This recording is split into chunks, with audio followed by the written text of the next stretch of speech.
Hello students, electrostatics की आज की क्लास में आपका फिर से स्वागत है। पिछले कई लेक्चर्स, मेरे ख्याल से 7-8 लेक्चर हो गए होंगे, हमने स्टार्ट किया था electric field due to a point charge. Electric field due to a point charge, और बढ़ते बढ़ते लास्ट के लेक्चर्स में हम लोग पहुंच गए electric field on the axis of a disc, electric field due to infinite sheet, electric field at the centre of a charged hollow hemisphere तक। ठीक, अब हम देखेंगे motion of a charged particle in a constant electric field. Motion of a charge particle in a constant electric field. अभी केवल constant electric field में हम charge particle का मोशन देखेंगे, ठीक है ना। वेरिएबल इलेक्ट्रिक फील्ड वगैरह में भी दिखेंगे, परंतु वो सब एनर्जी वगैरह पढ़ने के बाद, पोटेंशियल एनर्जी और ये सब पढ़ने के बाद, क्योंकि उन सब क्वेश्चंस में एनर्जी कंजर्वेशन वगैरह आएगा। ठीक, परंतु जितने भी question motion of charge particle in electric field पर होते हैं, उनमें से 70% क्वेश्चन कांस्टेंट इलेक्ट्रिक फील्ड पर रहते हैं, 70% से ज्यादा भी, और ये स्कूल लेवल से लेके जे एडवांस लेवल तक इंपॉर्टेंट। ठीक, मैं आज आपको क्वेश्चंस कराऊंगा। ठीक, आज खत्म हो जाता है तो नहीं तो नेक्स्ट क्लास में भी क्वेश्चंस कराऊंगा। आप देखेंगे कि एक एकदम आसान लेवल से लेकर के जे एडवांस लेवल तक के क्वेश्चंस इसमें बनाए जा सकते हैं। तो इसमें इस लेक्चर को एकदम शुरुआत से आखिरी तक, जब तक motion of charge particle in constant electric field खत्म नहीं आता, तब तक हर प्रकार का बच्चा जो केवल स्कूल के लिए पढ़ रहा है, जो बायोलॉजी का है, जो नीट का है, ठीक, इसमें इंटीग्रेशन वगैरह कुछ नहीं आएगा, राइट, और जो एडवांस का है, सारे के सारे बच्चे, जितने बच्चे हैं, सब के सब एकदम शुरुआत से लेकर आखिरी तक पूरे लेक्चर को एकदम ध्यान से सुनेंगे, राइट। ठीक, तो हेडिंग डाल दीजिए motion of a charged particle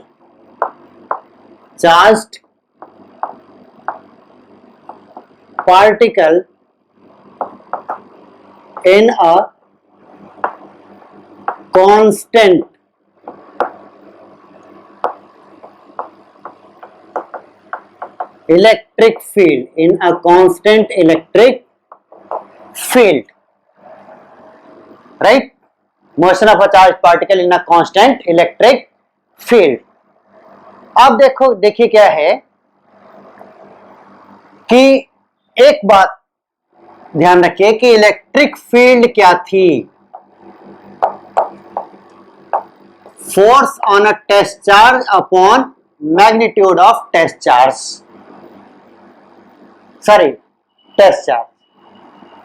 ठीक। तो यहां से निकल के आया कि force on a charge is equal to charge into electric field. अब देखिए चार्ज एक स्केलर क्वांटिटी। अब देखिए क्या है कि चार्ज एक स्केलर क्वांटिटी, केवल ये पॉजिटिव निगेटिव हो सकती है, ठीक, केवल ये पॉजिटिव निगेटिव हो सकती है। तो अगर ये क्यू पॉजिटिव होगा तो force in the direction of electric field रहेगी, और अगर ये क्यू नेगेटिव होगा तो force opposite to the direction of electric field रहेगी, राइट। अगर ये क्यू पॉजिटिव होगा तो force in the direction of electric field रहेगा, और अगर ये क्यू नेगेटिव होगा तो force opposite to the direction of electric field रहेगा, राइट। ठीक, इसको और क्लियरली लिख लेते हैं। कांस्टेंट इलेक्ट्रिक फील्ड को ऐसे दर्शाया जाता है, ठीक।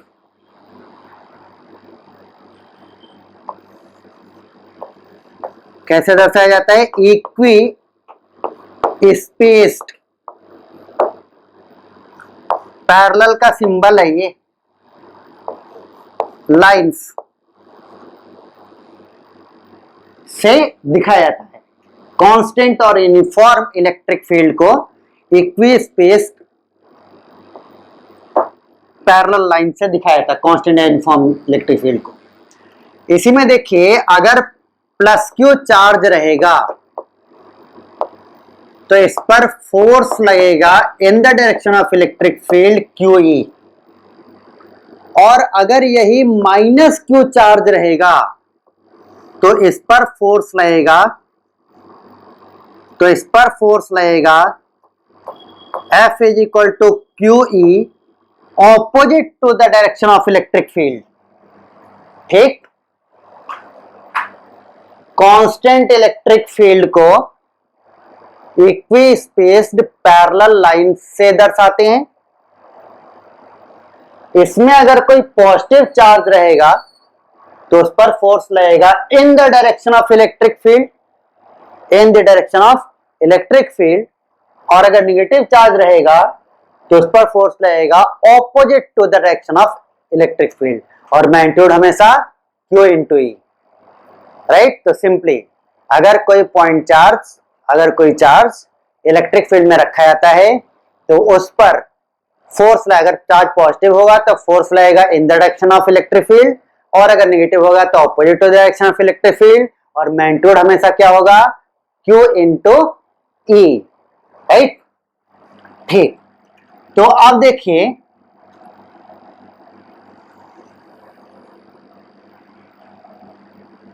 इलेक्ट्रिक फील्ड चार्ज पर फोर्स लगाएगी, और चार्ज पर फोर्स लगाएगी, ठीक। तो चार्ज अगर मूव कर सकता है तो मूव करे, ठीक है ना। यानी कि फर्स्ट टाइप ऑफ क्वेश्चंस क्या बन सकते हैं, जो हमने पहला चैप्टर पढ़ा था 11th क्लास में, काइनेमेटिक्स पर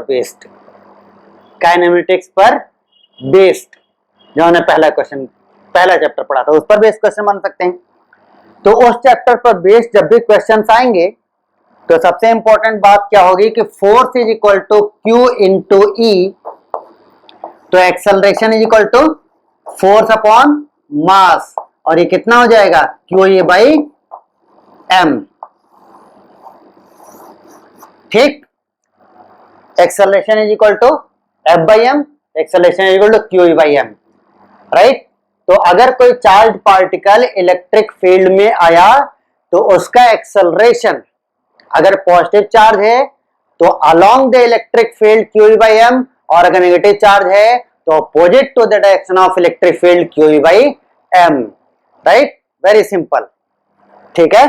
सब कुछ समराइज कर देता हूं। अगर काइनेमेटिक्स पर बेस्ड क्वेश्चन है तो सिंपली कोई भी चार्ज इलेक्ट्रिक फील्ड में आएगा तो उस पर उसका एक्सेलरेशन होगा QE by m in the direction of electric field, और अगर नेगेटिव चार्ज होगा तो QE बाई m एक्सेलरेशन होगा opposite to the direction of electric field, right.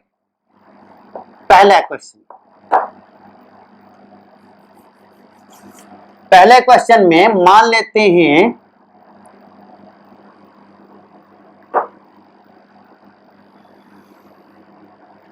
कि एक कांस्टेंट इलेक्ट्रिक फील्ड है,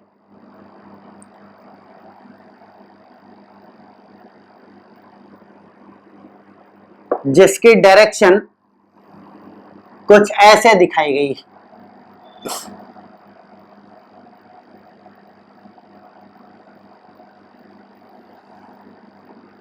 ऐसे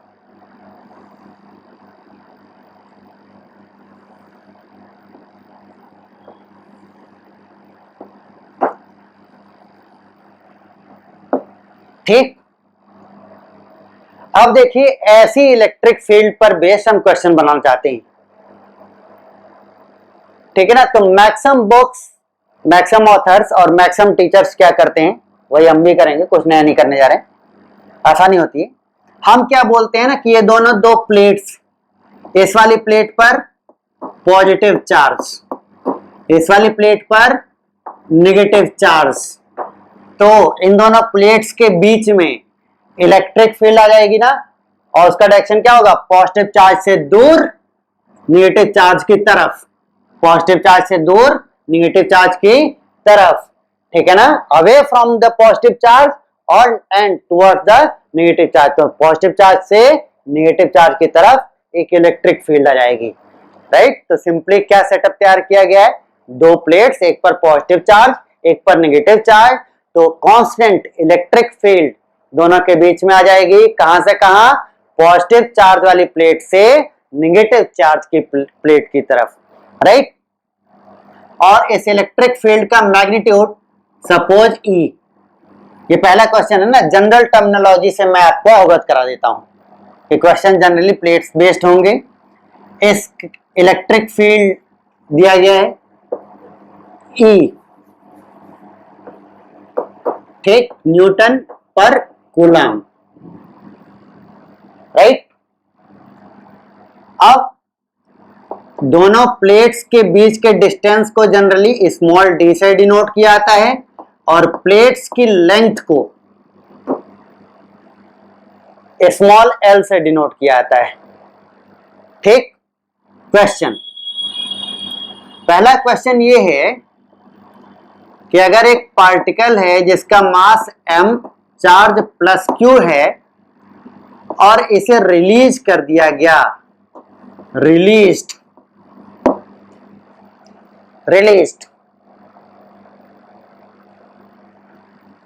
तो क्वेश्चन है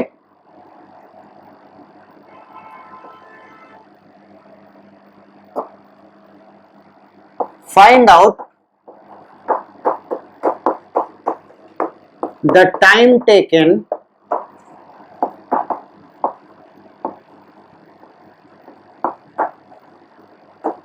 by the particle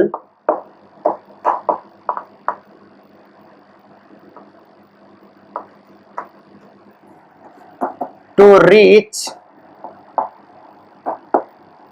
negative plate, to reach negative plate, ये आपका क्वेश्चन है, ठीक है। तो अब देखो बच्चों, अब एकदम कान खड़े कर लो, सिंपली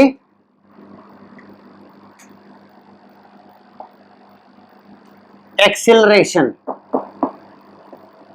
कितना, QE बाई m, एक्सेलरेशन कितना, QE बाई m, रिलीज किया गया है तो इनिशियल वेलोसिटी कितना, 0, कितना डिस्टेंस चलना है, s की वैल्यू l, पता क्या करना है, टाइम। तो अब हम लगा देंगे formula S is equal to UT plus half AT square. तो S की वैल्यू L, U की वैल्यू 0, हाफ, A की value QE by M and T का स्क्वायर। तो यहां से आपको मिल गया T is equal to square root 2mL upon QE, ठीक। एक गलती हो गई है, मैंने यहां पर भाई चार्ज कहां से कहां जाएगा, positive plate to negative plate, ये वाला डिस्टेंस ट्रेवल करेगा ना, तो डिस्प्लेसमेंट कितना होना चाहिए, स्मॉल d, राइट। और यहां पर भी स्मॉल d, यहां पर भी स्मॉल d, इतना कॉप अप कर लो मेरे साथ, ठीक। तो ये आपका आ गया रिजल्ट, ठीक, ये आपका आ गया रिजल्ट, ठीक है, आसान है ना। अब देखिए, ये मैंने बस आप लोगों को क्वेश्चन का सेटअप बताया, कैसा आता है, कैसा दिखता है, ठीक, नया टाइप है ना, तो पहले समझ लो कैसा दिखता है, ठीक। आगे बढ़ते हैं, आप लोग जब तक मैं मिटा रहा हूं वीडियो थोड़ा सा फॉरवर्ड कर सकते हैं, क्योंकि नेक्स्ट क्वेश्चन के लिए मैं वीडियो बोर्ड को एकदम साफ कर देना चाहता हूं। तो अब हम आगे चलते हैं दूसरे क्वेश्चन पर। ठीक, फिर से पिछले क्वेश्चन के जैसी इलेक्ट्रिक फील्ड सेट कर देने के लिए दो प्लेट्स, इनके बीच का डिस्टेंस स्मॉल डी, प्लेट्स का लेंथ एल, आपकी बार ऊपर वाली प्लेट पर पॉजिटिव पॉजिटिव पॉजिटिव चार्ज और नीचे वाली प्लेट पर नेगेटिव चार्ज। तो इलेक्ट्रिक फील्ड ऊपर वाली प्लेट से नीचे वाली प्लेट की तरफ होगी। इलेक्ट्रिक फील्ड ऊपर वाली प्लेट से नीचे वाली प्लेट की तरफ होगी। तो अब चलते हैं नेक्स्ट क्वेश्चन की तरफ। क्वेश्चन का सेटअप तैयार करते हैं और सबसे इंपॉर्टेंट सेटअप क्या है? Electric field. तो इलेक्ट्रिक फील्ड सेट करने के लिए दो प्लेट लगा दिया हमने, ऊपर प्लेट पर पॉजिटिव चार्ज, नीचे वाले प्लेट पर नेगेटिव चार्ज। तो इलेक्ट्रिक फील्ड ऊपर वाली प्लेट से नीचे वाली प्लेट की तरफ, राइट। इलेक्ट्रिक फील्ड ऊपर वाली प्लेट से नीचे वाली प्लेट की तरफ। इलेक्ट्रिक फील्ड का मैग्नीट्यूड कितना? ई न्यूटन पर कूलम, राइट। दोनों प्लेट्स के बीच का डिस्टेंस क्या बोला था मैंने? स्मॉल डी से डिनोट करते हैं और प्लेट्स का लेंथ एल से डिनोट करते हैं, ठीक, राइट। अब देखिए क्या है इसमें, दो particles, particle number 1 m mass plus q charge, particle number 2 4m मास माइनस q चार्ज, ठीक, राइट। दो पार्टिकल्स। क्वेश्चन है, ठीक है, दो पार्टिकल्स को रिलीज कर दिया गया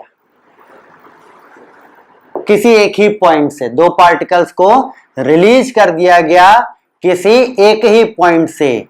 तो आपका जो प्लस क्यू वाला है वो टुवर्ड्स नेगेटिव प्लेट जाएगा और जो माइनस क्यू वाला है वो टुवर्ड्स पॉजिटिव प्लेट जाएगा, ठीक। नेगेटिव प्लेट पॉजिटिव वाले को अट्रैक्ट करेगी और पॉजिटिव प्लेट नेगेटिव वाले को अट्रैक्ट करेगी, दोनों ऐसे जाएंगी, ठीक है। तो क्वेश्चन लिखिए, the two particles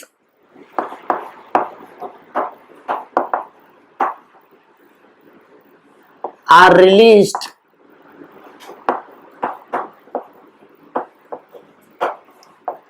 from same point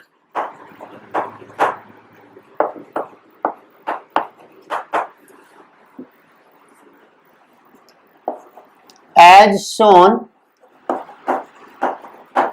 in figure, as shown in figure.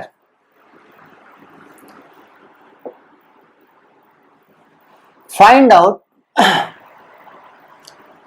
From the same point P, यहां पर P लिख दीजिएगा, from the same point P, इस पॉइंट को मैं P बोल देता हूं।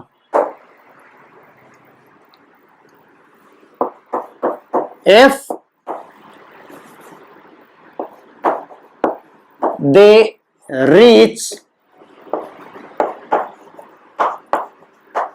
the respective plates, रिस्पेक्टिव मतलब एक पॉजिटिव पर पहुंचेगा एक नेगेटिव पर पहुंचेगा, तो जिसको जहां पहुंचना था उस प्लेट पर। If they reach the respective plates simultaneously, एक साथ, अगर दोनों के दोनों एक साथ प्लेट्स पर पहुंचते हैं, अपने रिस्पेक्टिव प्लेट्स पर पहुंचते हैं, then find out the distance of point P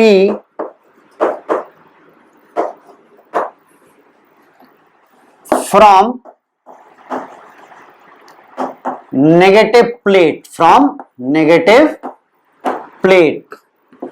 right. ठीक, हो गया क्वेश्चन।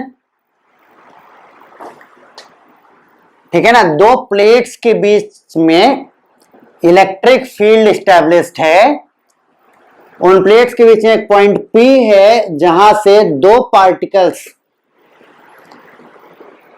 एक पर प्लस Q चार्ज, एक पर माइनस Q चार्ज, को सेम पॉइंट P से रिलीज कर दिया गया। अब पूछा जा रहा है कि दोनों के दोनों अपने रिस्पेक्टिव प्लेट्स मतलब प्लस Q वाला नेगेटिव प्लेट पर और माइनस Q वाला पॉजिटिव प्लेट पर एक साथ पहुंचते हैं। तो बताइए कि इस पॉइंट P का नेगेटिव प्लेट से डिस्टेंस कितना था। इस पॉइंट P का नेगेटिव प्लेट से डिस्टेंस कितना था, राइट। अब वीडियो पॉज करें और सॉल्व करें, अगर काइनेमेटिक्स थोड़ा भी सीखें तो, राइट। ठीक, बाकी इस क्वेश्चन का सोर्स है H.C. Verma, concepts of physics, capacitors chapter में ये दिया गया है क्वेश्चन, ये दिया गया है, राइट। ठीक है, आप वीडियो पॉज करके सॉल्व करें, मैं इसको सॉल्व करता हूं अभी। अब देखो बच्चों क्या है कि for particle one acceleration QE/m, right. For particle 1 जो प्लस Q वाला है, और प्लस Q वाला जो है वो नेगेटिव प्लेट पर जाएगा, प्लस Q वाला जो है वो नेगेटिव प्लेट पर जाएगा। तो उसे कितना डिस्टेंस ट्रेवल करना है, x। उसे कितना डिस्टेंस ट्रेवल करना है, x, राइट। तो S इक्वल टू u0 है, तो सीधा हम हाफ AT² लगा सकते हैं। तो यहां से मिल जाएगा कि time is equal to √2s by a, √2s by a, ठीक। तो यहां से T1 कितना आया, s की वैल्यू x अपॉन a, तो a की वैल्यू QE/m, ठीक, QE/m ये हमने पुट कर दिया, राइट। T1 की वैल्यू ये हो गई। इसी प्रकार से for particle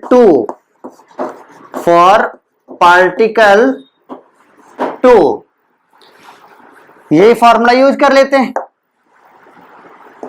T is equal to square root of, अब की बार S, तो नेगेटिव प्लेट से x डिस्टेंस है और टोटल डिस्टेंस दोनों प्लेट के बीच का कितना है, स्मॉल d। तो पॉजिटिव प्लेट से डिस्टेंस कितना हो गया, x। तो पार्टिकल 2 जो कि नेगेटिव है तो पॉजिटिव प्लेट तक जाएगा ना, तो पार्टिकल 2 से पॉजिटिव प्लेट तक का डिस्टेंस कितना हो गया, small d minus x, right, upon acceleration. Acceleration कितना, QE/m, तो charge Q, electric field E, और मास कितना है पार्टिकल 2 का, चेक करो 4m, राइट, 4m। क्लियर है बात, चेक कर लो भाई। T कितना आया था, √2s बाई a, यहां से तो s की वैल्यू पार्टिकल 2 के लिए, पार्टिकल 2 जाएगा पॉजिटिव प्लेट पर, तो नेगेटिव प्लेट से x, तो पॉजिटिव प्लेट से कितना, d माइनस x। अब बात रही एक्सेलरेशन की, एक्सेलरेशन कितना होता है, QE/m, तो Q कितना है, Q के बराबर है QE, राइट, परंतु मास कितना हो गया है 4m, तो इतना आ गया आपका T2। अब क्वेश्चन में बोला गया है कि T1 is equal to T2, right, यानी कि square root of 2x upon QE by m is equal to square root of twice of d minus X upon QE upon 4m, right. Check करो क्या क्या कटता है, 2 cut गया, Q cut गया, M cut गया, E कट गया, right, और दोनों तरफ स्क्वायर कर दो तो स्क्वायर रूट भी कट गया, काट दे ऐसे ही, ठीक, उसको लिखना पड़ेगा ना स्क्वायरिंग बोथ साइड्स, नहीं तो टीचर मार्क्स काट लेंगे, ठीक है। और इसमें इधर क्या बचा, केवल x, स्क्वायर रूट हटा देता हूं वही, और 4 घूम के किधर जाएगा, ऊपर की तरफ, तो 4d minus x, this implies that 4x को इधर ले आओ, कितना हो जाएगा 5x, इधर कितना होता है 4d, तो x की वैल्यू कितनी आई 4d by 5, right, 4d by 5, ठीक है। ये हो गया आपका आंसर, चेक कर लो अपना आंसर,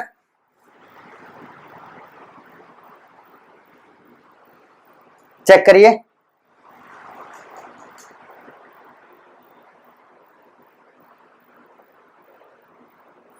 कोई गलत तो नहीं है इसमें, ठीक। चलिए अब नेक्स्ट क्वेश्चन पर चलते हैं।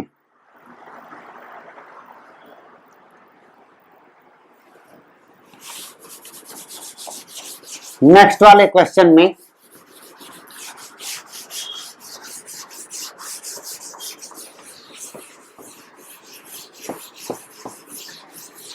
आप लोगों को और भी अच्छा लगेगा, ठीक। ये तो स्ट्रेट लाइन मोशन था ना, ये आपका स्ट्रेट लाइन मोशन था। अब थोड़ा सा कर्व्ड पाथ पर चलते हैं, ठीक है ना। ध्यान दीजिए, 11th क्लास की बात नहीं करूंगा, नहीं तो फिर सोचेंगे 11th क्लास वाला तो सब भूल गए सर, ठीक। चलते हैं सीधा क्वेश्चन पर।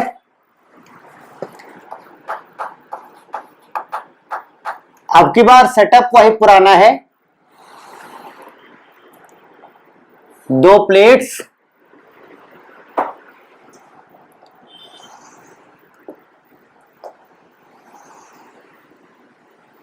नीचे वाले पर पॉजिटिव चार्ज, ऊपर वाले पर नेगेटिव चार्ज, तो इलेक्ट्रिक फील्ड जो है वो नीचे से ऊपर, इलेक्ट्रिक फील्ड नीचे से ऊपर, राइट।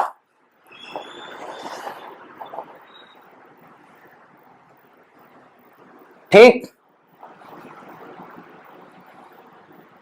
ये पूरा डिस्टेंस दोनों प्लेट्स के बीच का d, स्मॉल d, ठीक है, और ये लेंथ L, ये लेंथ आपका L।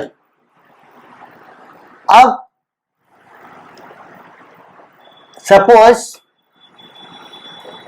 दोनों प्लेट्स के ठीक बीचों बीच, ठीक बीचों बीच मतलब ये d/2 और ये d/2, एक पार्टिकल प्रोजेक्ट किया गया विद स्पीड v0 और पार्टिकल पर का मास m, चार्ज q, एक पार्टिकल को ऐसे प्रोजेक्ट किया गया, दोनों प्लेट्स के ठीक बीचों बीच से ऐसे प्रोजेक्ट किया गया।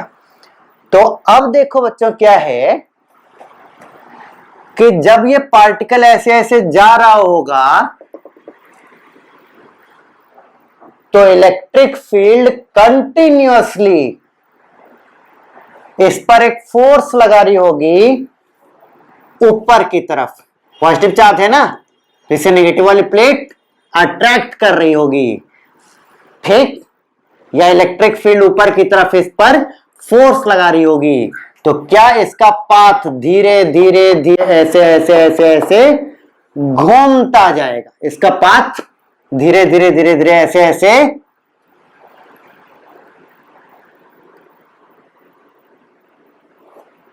ऐसे ऐसे घूमता जाएगा। ठीक, जैसे जैसे आगे बढ़ेगा वैसे वैसे इस पर इलेक्ट्रिक फील्ड ऊपर की ओर फोर्स लगाएगी, जिसकी वजह से ऊपर की ओर इसके पास एक्सेलरेशन आएगा, या नेगेटिव प्लेट इसको अट्रैक्ट कर रही होगी, इसकी वजह से इसका पाथ ऐसे ऐसे धीरे धीरे धीरे धीरे घूमता जाएगा। राइट, और ये यहां पर ऐसे बाहर निकलेगा। ठीक, यहां पर ऐसे बाहर निकलेगा। इतने बात क्लियर है कि इलेक्ट्रिक फील्ड के कारण पार्टिकल स्ट्रेट लाइन पर ना जा करके कुछ ऐसे घूमता जाएगा ऊपर की तरफ। ठीक, मान लेते हैं जब इसकी ये निकलता है बाहर की तरफ तो इसकी स्पीड v है, और अपनी इनिशियल वेलोसिटी वाली डायरेक्शन से कितना एंगल पर निकला है ये, थीटा एंगल पर। ऐसे घूम गया ना, पहले ऐसे जा रहा था, तो अपनी इनिशियल वेलोसिटी वाली डायरेक्शन से कितना घूम गया है, थीटा घूम गया, ऐसा मान लेते हैं। राइट, और अपनी इनिशियल डायरेक्शन ऑफ मोशन से कितना ऊपर चला गया है, इसको हम मान लेते हैं y। अपनी इनिशियल डायरेक्शन ऑफ मोशन से कितना ऊपर चला गया है इसे हम बोल देते हैं y। ठीक, राइट, ये है सिचुएशन। ठीक है कि दो प्लेट्स हैं जिनके बीच में इलेक्ट्रिक फील्ड ई न्यूटन पर कूलम के सेट कर दी गई है। एक पार्टिकल दोनों प्लेट्स के ठीक बीचों बीच v नॉट की स्पीड से प्रोजेक्ट किया गया है। एक पार्टिकल दोनों प्लेट्स के ठीक बीचों बीच v नॉट की स्पीड से प्रोजेक्ट किया गया है। तो इलेक्ट्रिक फील्ड के कारण इलेक्ट्रिक फील्ड इस पर ऊपर की ओर फोर्स लगाएगी, या ऐसा सोच सकते हैं कि नेगेटिव वाली प्लेट इसे अपनी तरफ अट्रैक्ट करेगी, तो इसका पाथ अब स्ट्रेट लाइन ना हो करके ऐसे धीरे धीरे धीरे धीरे घूमता जाएगा, ऐसे धीरे धीरे धीरे धीरे घूमता जाएगा। ठीक, और जब ये बाहर निकलेगा तो कुछ ऐसी सिचुएशन होगी कि ये अपनी इनिशियल वेलोसिटी वाली डायरेक्शन से थीटा एंगल पर जा रहा होगा, अपनी इनिशियल वेलोसिटी वाली डायरेक्शन से थीटा एंगल पर जा रहा होगा। राइट, और अपनी इनिशियल डायरेक्शन ऑफ मोशन, अपनी इनिशियल डायरेक्शन ऑफ मोशन से कितना ऊपर निकल गया होगा, y। ठीक, ये सिचुएशन है। ठीक है, तो इतना लंबा सिचुएशन मैं लिखवाऊंगा नहीं, आप बस क्वेश्चंस को नोट करें। क्वेश्चन का पहला पार्ट है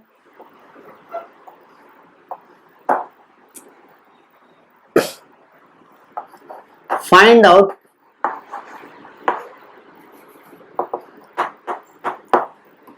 the acceleration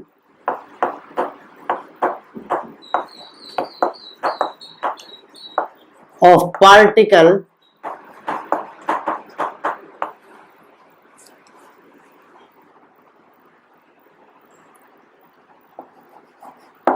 along electric field. ये सिंबल सब लोग जानते हैं मेरी क्लास में। Right, B part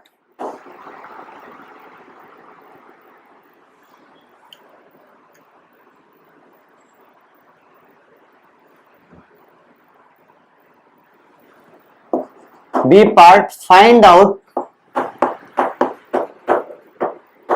the time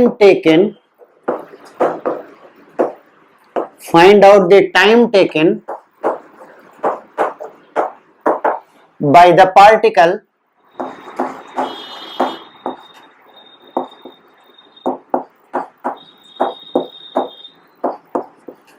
to come out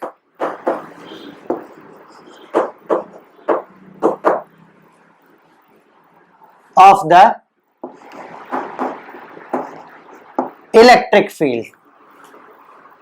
ठीक, इलेक्ट्रिक फील्ड जितना प्लेट्स है तो कितने टाइम में ये इलेक्ट्रिक फील्ड के बाहर आ जा रहा है, टाइम पूछा गया है।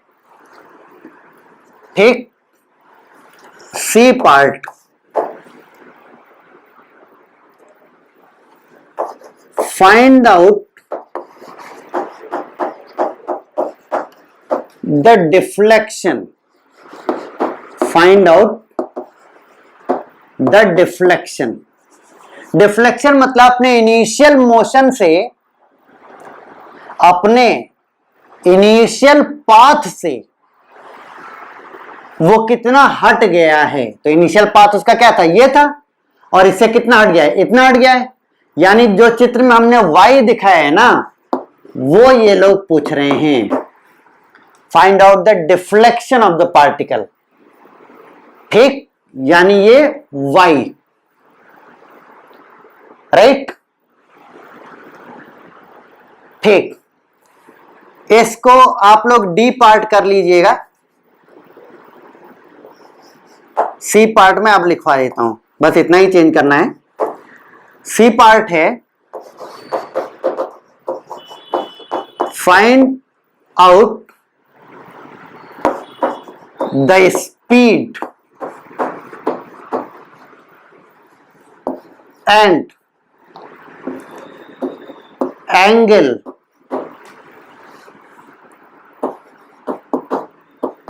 with initial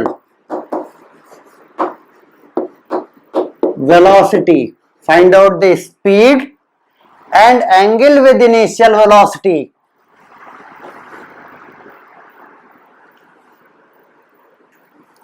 At which it emerges, emerges मतलब यही लैंग्वेज यूज किया था, इसलिए मैं भी यही लैंग्वेज यूज कर रहा हूं। It emerges out of electric field. यानी क्या क्या पूछ रहा है, V एंड थीटा। यानी क्या क्या पूछ रहा है, V एंड थीटा, राइट। ठीक, ई part,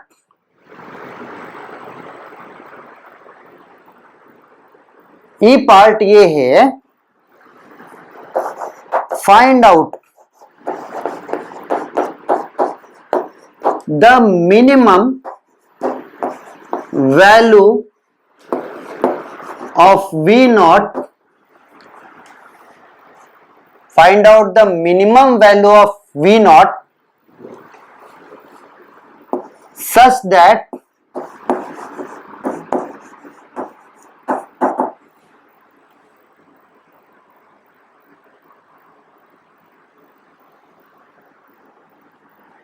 it comes out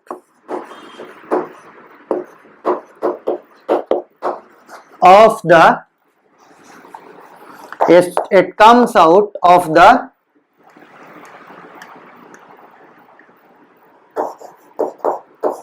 electric field, it comes out of the electric field, right। ठीक, नोट कर लीजिए। और इस क्वेश्चन को आप, बहुत सारे पार्ट है ना,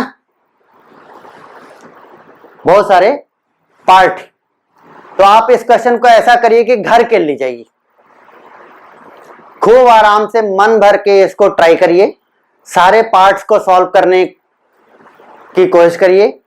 ये सारे पार्ट्स मैंने कई सारे बुक्स में इसके कई पार्ट दिए हुए, जैसे एक पार्ट आपका एनसीईआरटी में दिया हुआ है, एक पार्ट आपका एस शर्मा में दिया हुआ है। ठीक, तो मैंने सबको कंबाइन करने का प्रयास किया है। क्वेश्चन कोई डिफिकल्ट नहीं है, बस आप सीक्वेंस वाइज देखिए, पहले एक सॉल्यूशन निकालिए, फिर कितने टाइम लगेगा इसको ये निकालिए, ये मैंने आप लोगों को काइनेमेटिक्स में सिखाया था, नहीं भी सिखाया तो कर लेना, कोई इतना डिफिकल्ट नहीं है, जो नहीं भी सीखा होगा वो भी कर लेगा।